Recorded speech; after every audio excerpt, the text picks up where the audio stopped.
Olivier Faure déjà candidat à l'élection présidentielle de 2027? Sa réponse sur TF1. Olivier Faure était l'invité politique de Bonjour la matinale. Ce mercredi 14 mai 2025 sur TF1.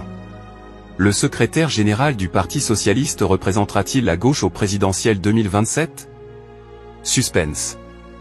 Après le JT de 7h30, Bonjour la matinale a proposé l'interview politique, en toute franchise, avec Céla Bougriou et Olivier Faure en face à face.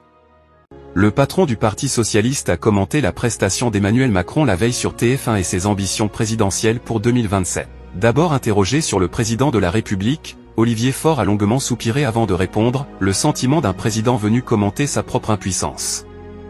Aussi, en annonçant qu'il ne comptait pas revenir sur la retraite à 62 ans, Emmanuel Macron a fragilisé le gouvernement Bayrou. Comme l'a laissé entrevoir l'invité, nous n'avons pas censuré le budget Bayrou, et en échange de ce que Bayrou avait appelé lui-même le conclave.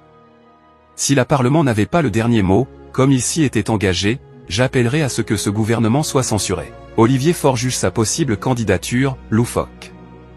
Après avoir accusé le gouvernement de bafouer la démocratie, de fragiliser la parole politique et de faire monter l'extrême droite, Olivier Faure a indiqué s'il pouvait être le candidat de gauche pour les prochaines présidentielles. Tout ça me paraît loufoque à un moment où nous devons nous concentrer sur la capacité de la gauche à proposer une alternative et ne pas en laisser le privilège à l'extrême droite, qui aujourd'hui, caracole en tête. De 7h36 à 7h44, en toute franchise, a concentré l'attention de 296 000 individus et 11% de l'ensemble du public.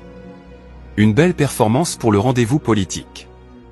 Le député de Seine-et-Marne a tenu la dragée haute à Jordan Bardella, invité un jour plus tôt et qui avait convaincu 344 000 téléspectateurs et 11,1% en part de marché. Céla Bougriou enchaîne le président et vice-président du RN en 48 heures. Bruce Toussaint, de son côté, a mobilisé 329 000 Français et 11,4% d'entre eux devant le petit écran. Bonjour la matinale a grimpé de 0,9 points en comparaison du mardi qui avait réuni une moyenne de 304 000 fidèles.